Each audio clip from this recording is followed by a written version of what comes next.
aukščiau. Tai dar sveiki, tada sveiki gyvi. Malonu matyti nerealiai čia. Čia yra kažkas, tai yra kosmosas.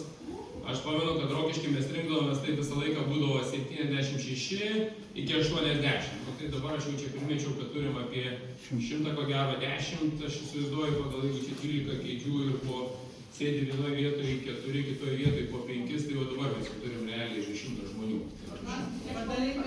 Tai didelis ačiū labai dar kartą, ponė. Aš nežinau, kas jums yra, ar kažkoks, nežinau, sutrikimas, ar kas jums yra.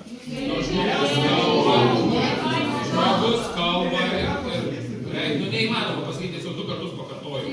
Ir prieš tai ir vėl dabar. Gerai, tai dabar. Arba galima susitarti, paklausykit, va jums sako, kad visi būtumėt išgirsti tyliai. Viskas ramiai. Kad visi būtumėt išgirsti nuomonės, pozicijos, visi galėsit pasakyti, po to paliksit, aš išvažiuosiu, čia galėsit aiškintis, kiek norėsit. Ir vėl nutraukinėlė. Paklausykite. Tai yra užsakyta salė. Ir renginys yra viešas renginys. Jūs turit kažkokią ligą, ar kas jums yra? Tai gerbiamasis. Žmogus paprašė nelaikyti zemų. Tai gal galite nekelkite, kad žmogui neužtraukti. Gerai? Klausimą, kodėl jūs dalyvavote renginyje. Tai tiesiog žinokit šitą dalyką. Mergaitės, aš su jumis kalbu. Tai kadangi tėvai, jeigu nėra informuoti, kad neatsitiktų taip, kai atsitiko Alytuje, atsitiko Vilkaviškyje, kada tėvai paskiau paskambino ir paklausė, sako, pona Žemaitaiti, o leidimą turėjot fotografuoti mano vaiką nepilnametį? Sakau, kad mes nefotografavome. Fotografavos kokie, kurie atvažiavo ir parodė. Jūs sako, išimkite nuotraukas, ko aš nesiruošiu išimti. Nes tai yra ne mano daryti nuotraukas.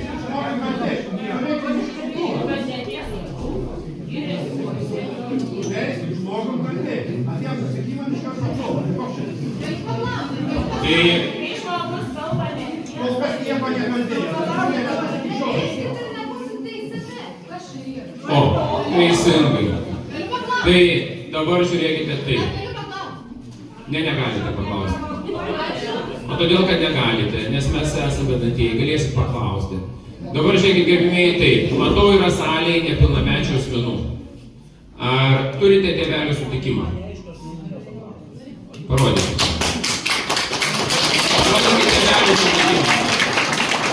Atneškite, parodykite, kad yra tėvelių sutikimą. Jeigu kils klausimų iš pozicijų nežinau, apie energetiką, saugumo, tikrai galėsiu. Kartu yra Ignotas, jūsų buvęs vienmandatininkas Seimo narys, tai irgi kuris kuruoja, šiandien dieną yra irgi kartu su mumis. Tai ačiū.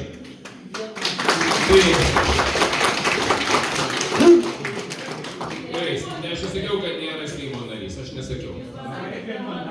Kandidatas vienmandatininkas Seimo narys. Jeigu planuojate investuoti nekilnojamą turtą, viskas tvarkoja, paskolos dengimas, kredito dengimas, ar lizingo dengimas, viskas gerai, aš sutinku šitoj vietoj. Bet valstybė mes turėsime kitą problemą. Tai 27 metų, 2, 3, 4 ketvirtis. Gal dar 2 ketvirtį kažkaip įsivažinėsimės, bet 3, 4 ketvirtis, mano manimu, iš tikrųjų mes yra. Kas yra LRT, nacionalinio radijo ir televizijos direktorių? Kas yra direktorė, klausimas? Kodrienė. Tai dabar aš jums sakau. Visą informaciją po parašu turėti arba generalinis direktorės, turėti arba į pavaduotojų. Ar jums rūpi žmonių nuomonė, klausimai? Kai pristatysime mūsų darbus, tada galėsite nuomonę.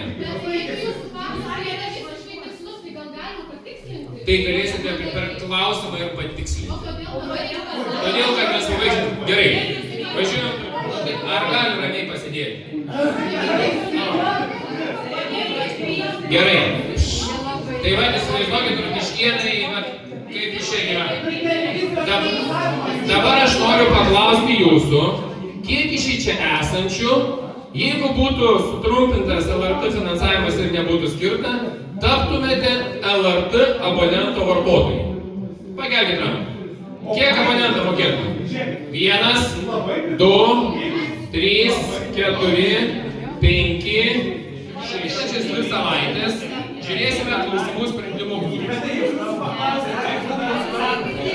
Ką aš Gerai, kolegos, monologas yra monologas su žmonėmis, kurie niekaip nesugeba suprasti, kad kultūros yra reikalingas.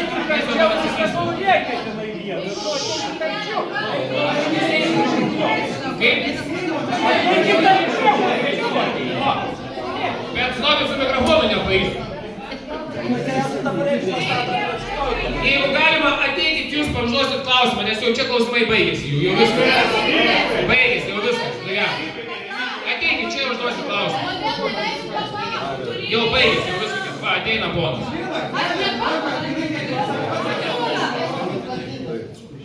Čia kultūra. Kodėl žemina žmogų? Aš labai prašau. Kodėl sako? Aš labai prašau. Būkit žmonės šeilam žmogui, duokit pakalbėti.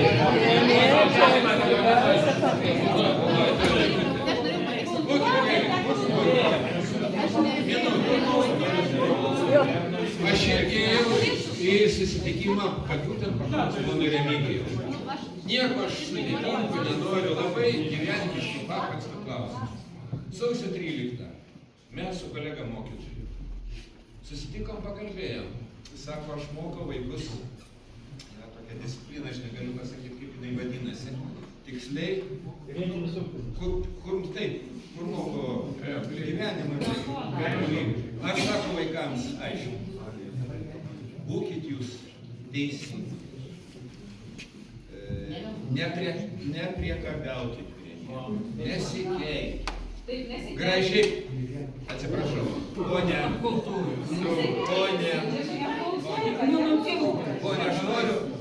noriu, ponia, būkit gerai, aš noriu paklausti, jums man trūko, paskui išmūšiu, tas senas neprisimins. Tai būkit gerai. Tai va, mokau visų gerų dalykų. Ir vaikai sako, mokytojų, jis kalba nesąmonės. Sako, pasižiūrėkit per Seimo transliacijas, kas dedasi. Ko jam klausyt, gal jūs galit mokytojų vietoj mokiniams pasakyti, kaip dabar. Klausimą. Tai jūs galite įsivaizduoti, jeigu jums pertraukinėja, tai kaip man. Bet kodėl vieniem leidot pasisakyti, o čia ne? Aš galiu pasakyti, Panevėžy tokius du įsinešė patys žiūrovai, žmonės išnešė, žinokit. Trūko kantrybė, žiūrėkit, dingo jie per susirinkimas, kurie yra. Sako, nebėra jūsų, kas atsitiko. Sako šitas. Oi, ne, sportas, ten pamiršta. Atsakymas į pono klausimą. Tai pirmiausiai yra mūsų valstybė. Tai dėl ko mes kovojam, dėl ko buvo. Ką pamačiau Seime? Nizabutkas nešiojasi ir nešasi žmonės, kurie nešiojasi būtent liepsnelę. Tai dabar klausimas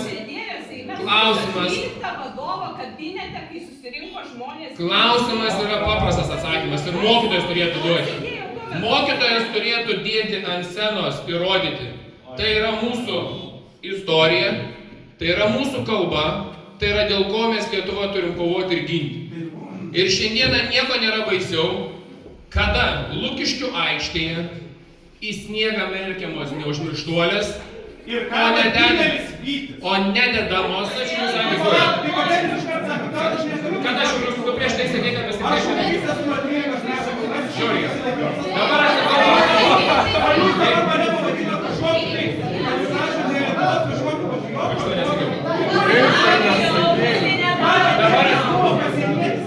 tai labai gerai. Ne, aš dabar sakau, kad tarnavais, kad netarnavai. Gerai. Džiaugiuosi. Dabar atsiprašau. Visus vienija. Kiekvienas kraštietis žiūrėjo vienas į kitą, šypsojosi ir buvom įkvėpti geriems darbams, patriotiškumui ir pilietiškumui.